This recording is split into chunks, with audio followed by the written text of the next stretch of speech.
शीतल अपने परिवार के साथ एक छोटे से शहर में रहा करती थी।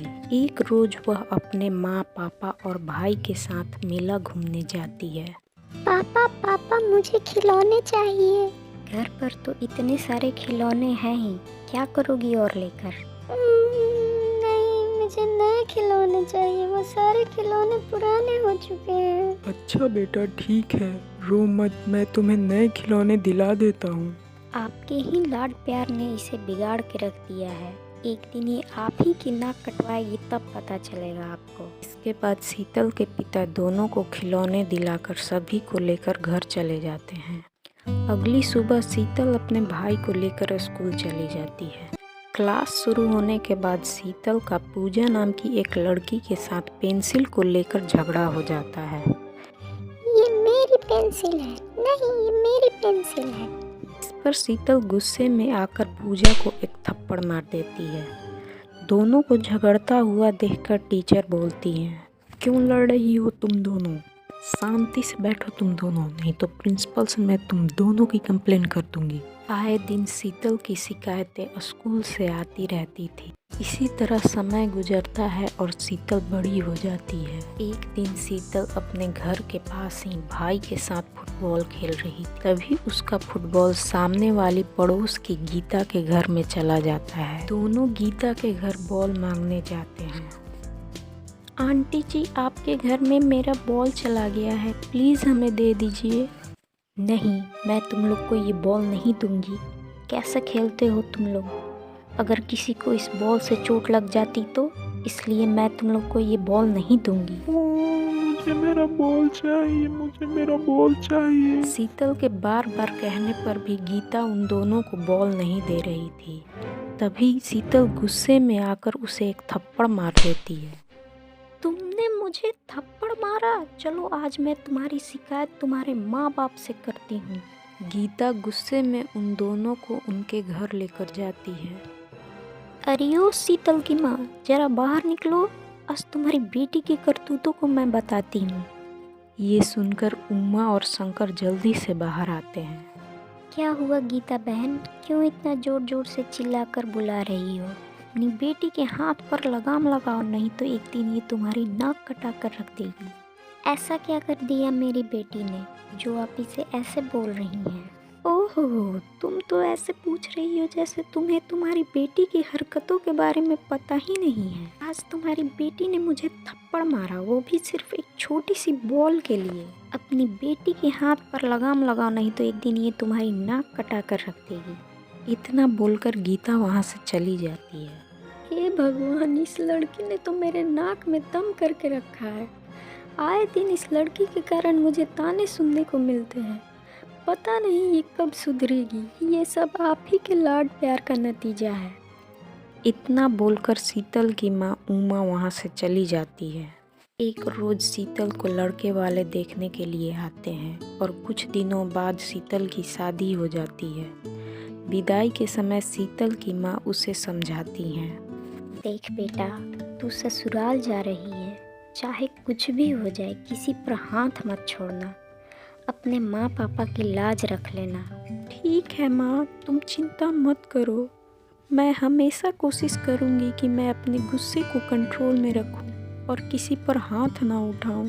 इतने में उसकी सास सुलेखा वहाँ आ जाती है और कहती है, माँ बेटी की बातें ख़त्म हो गई हो तो अब चला जाए, मुझे भी तो अपनी बहू का स्वागत करना है। ससुराल जाने के बाद शीतल का स्वागत बहुत अच्छे से होता है। कुछ दिनों तक तो सब कुछ बहुत अच्छा चलता है। फिर एक रोज किसी बात को लेकर शीतल का उसके पति सोहन के साथ बहस हो जाता है। शीतल सोहन पर हाथ उठाने ही वाली थी कि उसे उसकी माँ की बात याद आ जाती है। माँ ने कहा था कि कुछ भी हो जाए किसी पर हाथ मत छोड़ना। इतना सोचकर वो अपने हाथ पे कंट्रोल कर लेती है। इसके बाद उसका पति वहाँ से चला जाता है। शीतल इस बात से बहुत खुश होती है कि उसने अपने हाथ पर कंट्रोल करना सीख लिया है। शीतल के माँ पापा भी इस बात से बहुत खुश थे कि 2 महीने हो चुके हैं, लेकिन शीतल के ससुराल से किसी प्रकार की कोई शिकायत नहीं आई थी।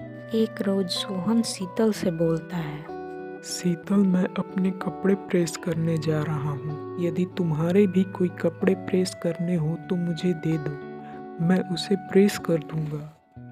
ये लीजिए, अच्छे से प्रेस कीजिएगा क्योंकि इस कपड़े को मेरी माँ ने बहुत प्यार से मुझे दिया था। सोहन कपड़े प्रेस करने लगा। अपना कपड़ा प्रेस करने के बाद जब वो शीतल का कपड़ा प्रेस कर रहा था तभी उसे एक कॉल आता है। वह फ़ोन पर बात करने में इतना व्यस्त हो जाता है कि वह प्रेस को खड़ा करके रखना भूल जाता है। उसी समय शीतल वहाँ किसी काम से आती है तो देखती है कि उसका कपड़ा जल रहा है। इतने पर वो कड़े आवाज़ में बोलती है, ये आपने क्या किया? मेरी माँ के दिए हुए कपड़े जला दिए। इस पर शीतल सोहन को एक थप्पड़ मार देती है। सोहन थप्पड़ खाने के बाद उदास होकर बोलता है, मुझे माफ़ कर देना, मुझसे गलती हो गई, मुझे ध्यान देना चाहिए था। वह शीतल की थप्पड़ मारने की बात का बुरा नहीं मानता है और यह सोचकर वहाँ से चुपचाप चला जाता है कि गलती उसी की थी। अब शीतल का हाथ अपने ससुराल में भी खुल चुका था। वो कहते हैं ना, बचपन की लगी बुरी आदत इतनी आसानी से नहीं जाती है। एक दिन की बात है, शीतल और सुलेखा के बीच किसी बात को लेकर अनबन हो जाती है। अनबन इतना बढ़ जाता है कि शीतल अपने आप पर कंट्रोल नहीं कर पाती है और अपने सास को भी एक थप्पड़ मार देती है। सोहन शीतल को थप्पड़ मारते हुए देख लेता है और आग बबूला होकर बोलता है, तुम्हारे माँ बाप ने तुम्हें कुछ सिखाया नहीं है क्या कि बड़े लोगों पर हाथ नहीं छोड़ा करते हैं? तुमने मुझे मारा, मैंने बर्दाश्त कर लिया, लेकिन तुमने मेरी माँ को भी थप्पड़ मारा। ये मैं हरगिज़ बर्दाश्त नहीं करूँगा। चली जाओ यहाँ से, मेरे घर से अभी के अभी निकल जाओ। ये आप क्या बोल रहे हैं? मैं कहाँ जाऊंगी? मुझे नहीं पता, तुम कहीं भी जाओ, लेकिन मैं अब ये सब बर्दाश्त नहीं कर सकता हूँ। शीतल अकड़ दिखाती हुई वहाँ से निकल जाती है और अपने माँ के घर चली जाती है। वह जब घर आती है तो उमा उसे अकेले देखकर पूछने लगती है, अरे शीतल बेटी, तुम अकेली आई हो? दामाद जी कहाँ हैं? शायद दामाद जी को ऑफिस से छुट्टी नहीं मिली होगी। बेटी, तुम फ़ोन कर देती तो हम तुम्हें लेने के लिए आ जाते। माँ, उन लोगों ने मुझे घर से निकाल दिया। उन लोगों ने मुझसे कहा कि तुम्हारे लिए इस घर में अब कोई जगह नहीं है, निकल जाओ इस घर से। उन लोगों ने तुम्हें घर से निकाल दिया? लेकिन क्यों? क्या तुमने वहाँ भी किसी को थप्पड़ मारा? हाँ माँ, मेरी और मेरी सास के बीच किसी बात को लेकर अनबन हो गई थी। इस पर मैंने गुस्से में आकर उन्हें एक थप्पड़ मार दिया। निकल जा, मेरे घर से अब भी निकल जा। अगर उस घर में तेरे लिए कोई जगह नहीं है तो इस घर में भी तेरे लिए कोई जगह नहीं है। इतना बोलकर उमा दरवाज़ा बंद कर देती है। माँ, मैं कहाँ जाऊँगी? मेरी बात तो सुनो। तू कहीं भी जा, मुझे अब तेरी कोई परवाह नहीं है। ये सब देखकर शंकर उमा को समझाते हुए बोलता है, ये क्या कर रही हो तुम? अपनी ही बेटी को घर से बाहर निकाल रही हो। वो कहाँ जाएगी? हम उसे बैठाकर अच्छे से समझाते तो वो समझ जाती। ये सब आप ही के लाड प्यार के कारण हो रहा है। आपकी बेटी अब प्यार से समझने वाली नहीं है। इतना बोलकर उमा वहाँ से चली जाती है। इधर शीतल को समझ नहीं आ रहा था कि वह कहाँ जाए।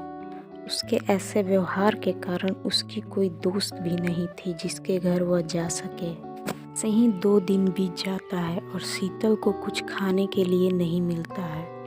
धीरे धीरे शीतल को अपनी गलती का एहसास होने लगता है। शीतल सोचने लगती है, सब मेरी ही गलती है। मुझे अपनी सासू माँ को छोटी सी बात पर थप्पड़ नहीं मारना चाहिए था। उस दिन मैंने सोहन जी को थप्पड़ मारा, लेकिन सोहन जी ने पलटकर जवाब भी नहीं दिया था। वो कितने अच्छे हैं और मैं कितनी बुरी हूँ। मुझे सोहन जी और सासू माँ से माफ़ी मांगनी चाहिए। इतना सोचकर शीतल सीधे अपने ससुराल चली जाती है और उनसे माफ़ी मांगती है। माँ जी, मुझे माफ़ कर दीजिए, मैं अपनी गलतियों के लिए शर्मिंदा हूँ। आप लोग इतने अच्छे हैं और मैंने आप लोगों के साथ इतना बुरा व्यवहार किया। सुलेखा और सोहन देखते हैं कि शीतल को अपनी गलती का पछतावा हो चुका है, इसलिए वे दोनों उसे माफ़ कर देते हैं। इसके बाद सुलेखा अपने परिवार के साथ अच्छे से रहने लगती है।